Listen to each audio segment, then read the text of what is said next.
मेरा नाम राजेश कुमार है। आप यहाँ पे 3 मई से लगातार अनिश्चितकालीन धरना पे बैठे हुए हैं, क्या कुछ मांगे हैं आपकी? मैं यूनिवर्सिटी में दुमका में पढ़ा रहा था और वहाँ से मुझे निकाल दिया है। इसी मांग को लेके मैं बैठा हूँ कि मुझे वहाँ फिर से रखा जाए और मैं आज 75 दिन हो गया मैं बैठा हुआ हूँ। मैं महामहिम से भी भेंट करना चाहता हूँ कि मैं अपनी समस्या को उनसे रख सकूँ, लेकिन मैं उनसे भेंट नहीं कर पा रहा हूँ। मैं लेटर लिखा हूँ, अभी तक महामहिम को 12 लेटर लिख चुका हूँ। मैं एडीसी साहब को जो महामहिम से भेंट कराते हैं तो उनसे मैं बहुत बार फ़ोन करके बात किया कि मुझे भेंट करने का समय दिया जाए, लेकिन अभी तक भेंट नहीं हो पाया है।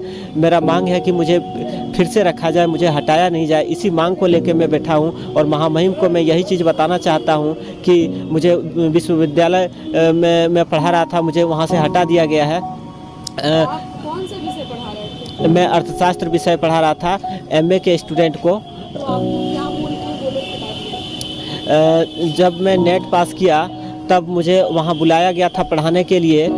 बोले थे विभागाध्यक्ष ने कि यहाँ टीचर का कमी है, आप पढ़ाइए और इसके बदले में घंटी आधारित टीचर को जो मिलता है आपको दिया जाएगा। लेकिन मुझे किसी तरह का कोई मानदेय नहीं मिल रहा था। इसका शिकायत मैंने महामहिम से किया और उन्होंने आदेश दिए कि इसे पैसा दिया जाए, लेकिन उनसे शिकायत करने का परिणाम यह हुआ कि मुझे वहाँ से हटा दिया गया। और मैंने विश्वविद्यालय में 3 बार अनशन भी किया, वहाँ कुछ नहीं हो पाया। अंतिम बार जब मैं अनशन कर रहा था तो मुझे वहाँ से घसीट कर निकाल दिया और वहाँ से मेरा कुछ भी नहीं हो पाया। तब मैं 3 मई से यहाँ लगातार बैठा हुआ हूँ और मैं बार बार कोशिश कर रहा हूँ कि राज्यपाल से मिल सकूँ, महामहिम से मिल सकूँ। इसके लिए मैं बहुत लेटर लिखा हूँ और मैं अपनी जो मुख्य मांग है उस मांग को मैं लिख रहा हूँ कि मुझे हटाया नहीं जाए, मुझे रखा जाए, मुझे फिर से। 75 दिन से यहाँ बैठे हुए हैं, आपसे क्या कोई मंत्री, विधायक या कोई भी आला अधिकारी आपसे मिलने आए, आपसे संपर्क किया? नहीं, मुझसे किसी ने भी संपर्क नहीं किया। तब मैं कुछ दिनों से अधिकारियों से और मंत्रियों विधायकों से मैं भेंट करने का प्रयास कर रहा हूं। मैं बहुत लोगों से अब तक भेंट कर चुका हूं। मैं श्रीमती द्रौपदी मुर्मू जो एनडीए के राष्ट्रपति के उम्मीदवार हैं उनसे भी मैंने भेंट किया।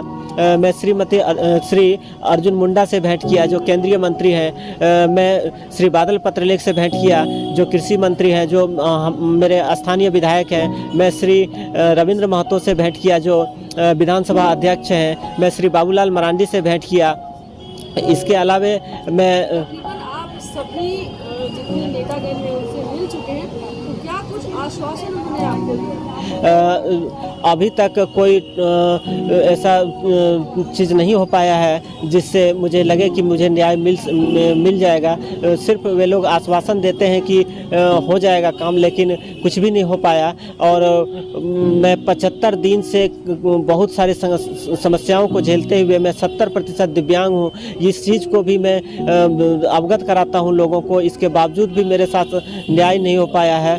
मैं लगातार बैठा हुआ हूँ, दिन रात बैठा हूँ, बहुत सारे तकलीफ़ों को झेलते हुए बैठा हूँ, लेकिन मेरी ओर ध्यान किसी का नहीं है। मैं अपनी मांग को लेकर बैठा हुआ हूँ कि मुझे न्याय दिया जाए, मुझे फिर से पढ़ाने का अनुमति दिया जाए। इस मांग को लेकर मैं बैठा हूँ और मैंने बहुत जगह पत्र भी लिखा है। मैंने राज्यपाल श्री रमेश बैस को, महामहिम को 12 पत्र अभी तक लिख चुका हूँ। मैं मुख्यमंत्री को 5 पत्र लिखा हूँ।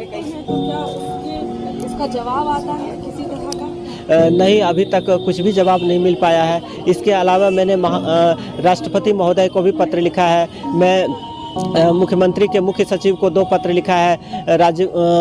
महामहिम के प्रधान सचिव को 2 पत्र लिखा है। मैंने शिक्षा मंत्री को पत्र लिखा है। मैंने श्री अर्जुन मुंडा को पत्र लिखा है। मैं कृषि मंत्री को पत्र लिखा हूँ। मैं विधानसभा अध्यक्ष को पत्र लिखा हूँ। मैं प्रत्यायुक्त सभापति झारखंड विधानसभा को पत्र लिखा हूँ। इसके अलावा मैं उच्च एवं तकनीकी शिक्षा विभाग के अपर सचिव को पत्र लिखा हूँ। उच्च एवं तकनीकी शिक्षा विभाग के साथ साथ आप सभी से मुलाकात भी करके आ चुके हैं। हाँ, मैं बहुत अभी तक नहीं हो पाया है और मैं लगातार फिर से दोबारा फिर भेंट कुछ लोगों से कर रहा हूँ। आज भी मैं गया था, श्री बाबूलाल मरांडी से भेंट किया। उसके बाद मैं श्री बादल पत्रलेख का भी आवास गया था, वे वहाँ नहीं थे। तो मैं लगातार कोशिश कर रहा हूँ कि मैं लोगों से पत्र तो लिख ही रहा हूँ, इसके अलावा मैं भेंट भी कर रहा हूँ। मैं सुबह निकलता हूँ भेंट करने के लिए और 2-3 घंटा मैं उधर समय देता हूँ। उसके बाद मैं यहाँ लगातार दिन रात बैठा हुआ हूँ।